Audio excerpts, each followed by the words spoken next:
అక్రమంగా గంజాయి వ్యాపారం చేస్తున్న 7 మందిని అరెస్టు చేసి వారి వద్ద నుండి 10 కేజీల గంజాయి స్వాధీనం చేసుకున్నట్లు గంగవరం సిఐ కృష్ణమోహన్ తెలిపారు.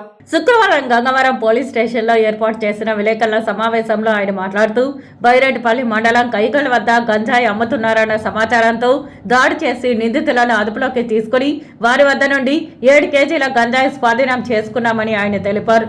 నిందితులు విశాఖపట్నం నుండి తక్కువ ధరకు గంజాయి కొనుగోలు చేసి బైరెడ్డిపల్లి చుట్టుప్రక్కల అధిక ధరలకు అమ్ముకొని సొమ్ము చేసుకుంటున్నారన్నారు. వీరి వద్ద నుంచి ఒక ఆటో, 4 ద్విచక్ర వాహనాలు, 2 లక్షల విలువ చేసే 10 కేజీల గంజాయి స్వాధీనం చేసుకున్నట్లు పేర్కొన్నారు. నిందితులపై కేసు నమోదు చేసి రిమాండ్కు తరలిస్తామని మీడియాకు తెలిపారు. అక్కడ గంజాయి కూడా అతను తెచ్చిన గంజాయిని అమ్ముకోవడం, తర్వాత సప్లై చేసుకోవడం, అది డిస్ట్రిబ్యూట్ చేసుకుంటూ ఉన్నారు.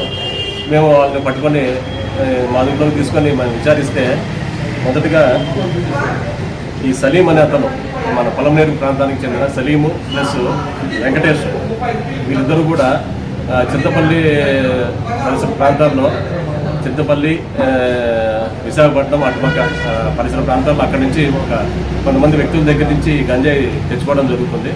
అక్కడ గంజాయి తెచ్చుకొని అక్కడ ఒక కేజీ ఒక 5,000 రూపాయలకి తెచ్చుకుంటారు. 5,000 రూపాయలు తెచ్చుకొని ఇక్కడికి వచ్చేసి ఆ ఒక కేజీ ప్యాకెట్ సుమారుగా ఒక 20,000 నుంచి 30,000 ఇంకా అధికంగా ఇంకా కొంచెం క్వాలిటీ ఉంటే కూడా 40,000 కూడా అమ్ముకునే అవకాశం ఉంది. ఈ తెచ్చిన ఈ గంజాయి అంతా కూడా వీళ్ళు ఇక్కడ లోకల్గా ఉండే వాళ్ళకి కూడా సప్లై చేస్తూ ఉంటారు.